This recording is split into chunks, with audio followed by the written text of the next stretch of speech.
अपने आचरण को, स्वभाव को, खान पान को सुधारने का प्रयास करो, मन आपका अपने आप एकाग्र हो जाएगा। मन के चंचल होने का कारण हमारा कुसंग है, हमारा दूषित भोजन है। जैसा खाओ अन्न वैसा होवे मन, जैसा होवे मन वैसे होवे स्वभाव, जैसा होवे स्वभाव वैसी होवे बुद्धि, जैसी होवे बुद्धि वैसी होवे क्रिया, जैसी होवे क्रिया वैसी होवे गति। हमारी गति निर्भर करती है हमारे अन्न के ऊपर, इसलिए अन्न को सुधारो। और अन्न को सुधारने का सबसे बढ़िया तरीका क्या है पता है? घर में खाना बन रहा है ऐसा बोलना बंद करो। क्या बन रहा है? बोले भोजन बन रहा है। किसके लिए बन रहा है? बेटा के लिए, बेटी के लिए, हमारे ठाकुर जी के लिए बन रहा है। और ठाकुर जी के लिए बन रहा है तो ठाकुर जी के भोजन में फिर प्याज लहसुन नहीं डालना चाहिए।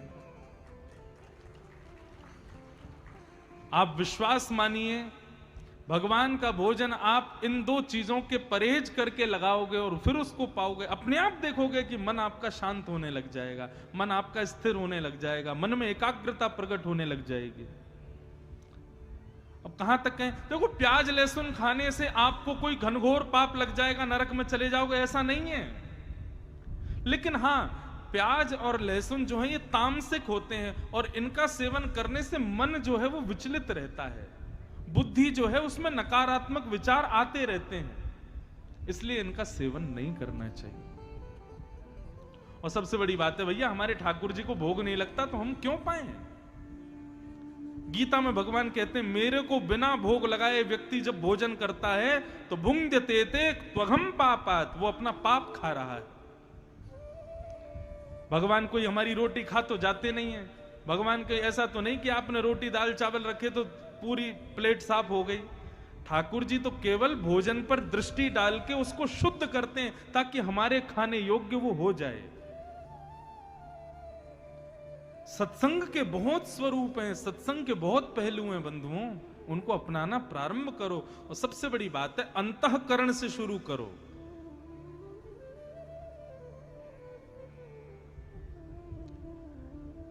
मां, इंद्रियों को दोष मत दो, मन को सुधारो। और ये मन कैसे सुधरेगा?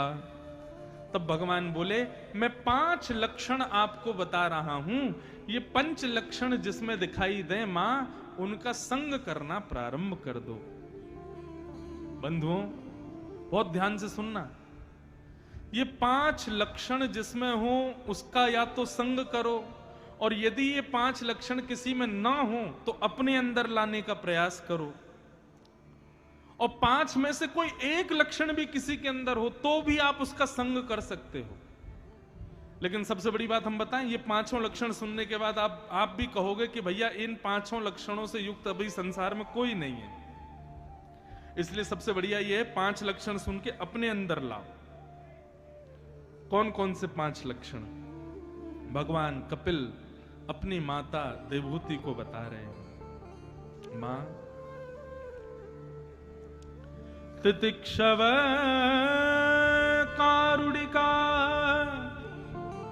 श्रुहृदय सर्वदेहिनां अजात शत्रव शांता साधव साधुभूषणा। 5 लक्षण। सबसे पहला लक्षण क्या है? सहनशीलता। कितने लोग सहनशील हैं यहां पे? हाथ ऊपर करना। मुश्किल से 4-5 लोगों ने हाथ खड़े किए। ये बात तो देखो ताली बजाने वाली है कि आप लोगों ने सत्य बताया। लेकिन एक बात बताएं, किसी की सहनशीलता का यदि पता करना, हाँ भैया हो, भैया खूब सहनशील हो, बैठो। किसी की सहनशीलता, जितनों ने हाथ खड़े किए ना, इनकी देखो सहनशीलता यदि पता करनी हो, अभी नहीं, कभी मौके पर ये आपके सामने पड़ जाए तो इनके कोई दूषित विचार इनको सुना देना। भाई कुछ भी कहो, तुम ना तुम क्रोधी बहुत हो, तुम लोभी बहुत हो, हमने देख लिया तुम्हारे अंदर लोभ है। कुछ भी कहो भाई यार, तुम्हारे अंदर ना ये क्या कहते हैं जो है काम की भावना बहुत ज्यादा है, तुरंत देखना सहनशीलता पता चल जाएगी। तू कौन होता है मुझसे ऐसे बोलने वाला? अच्छा, तुझको हम लोभी दिखाई देते हैं, तुझको हम क्रोधी दिखाई देते हैं। व्यक्ति अपनी वास्तविकता नहीं सुन सकता है, वहीं पता चल जाता है कि वो सहनशील नहीं है। व्यक्ति की सहनशीलता यदि देखनी हो तो उसकी वास्तविकता उसके मुंह पे बोलो, तो हाथ जोड़ करके मुस्कुरा करके सुन ले, समझना कि सहनशील है। अब इसका मतलब यह नहीं है कि जबरदस्ती उल्टी सीधी किसी की भी बात किसी के मुंह पे जाके बोल दो, तो गुस्सा तो आ ही जाएगा बेचारे को। लेकिन सहनशील व्यक्ति उसकी वास्तविकता बताओ या उससे गलत बोलो, उसके हृदय पर उसका कोई प्रभाव नहीं होता। वो अपने समत्व में रहता है, वो अपनी समभाव में रहता है। लेकिन जो बहुत जल्दी अपने वास्तविकता को सुनकर के विचलित हो जाए, समझ जाना मां संग करने योग्य नहीं है ये व्यक्ति। सहनशीलता,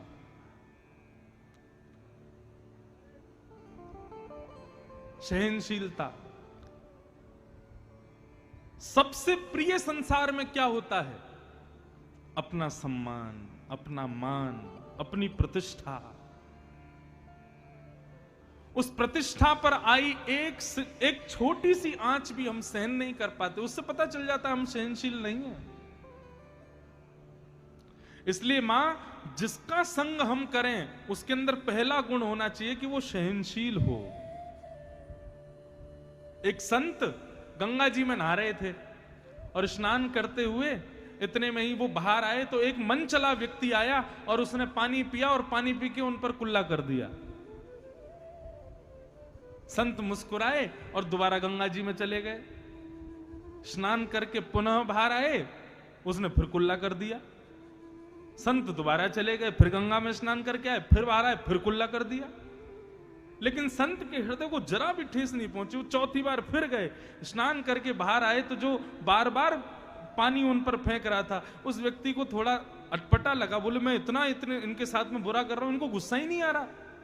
अब की बार वो बाहर आए तो उन्होंने चरण पकड़ लिए। बोले महाराज जी मैंने आपके ऊपर इतना कुल्ला किया लेकिन आपने बिना क्रोध किए बार बार गंगा में स्नान किया, मैं आपके चरण पकड़ता हूं। महात्मा ने उसको उठाया, उसके चरण में गिर गए। बोले तू मेरे चरण मत पकड़, मैं तेरे चरण पकड़ता हूं। बोले आप क्यों प्रणाम कर रहे हो? मैं तो आपका अपमान कर रहा था, फिर क्यों प्रणाम कर रहे हो? संत ने कहा, बोले हर बार तुम्हें एक ही डुबकी लगाता था, आज तेरी वजह से 4-4 डुबकी लगाई मैंने।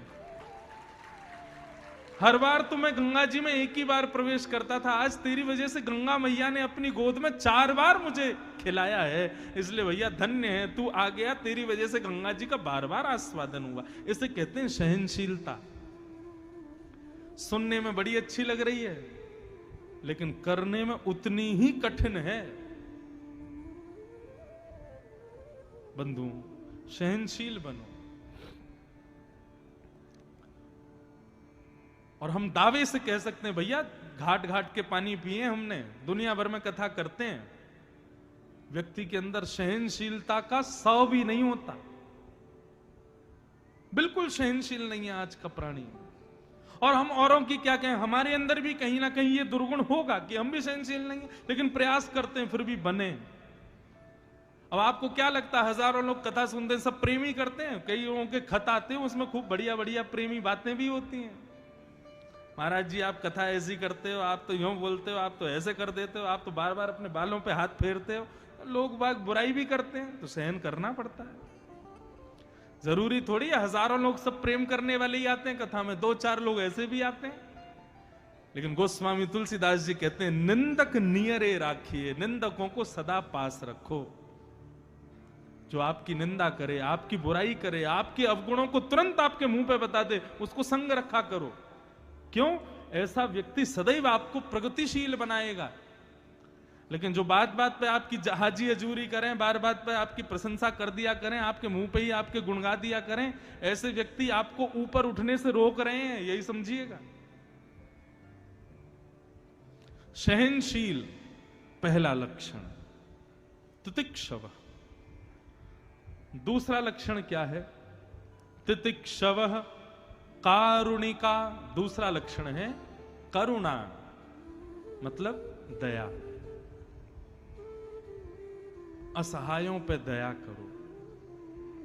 मां, मन को यदि शांत करना है तो जिस व्यक्ति का हम संग करें या जो लक्षण हम अपने अंदर लाएं उसमें दूसरा लक्षण होना चाहिए दया।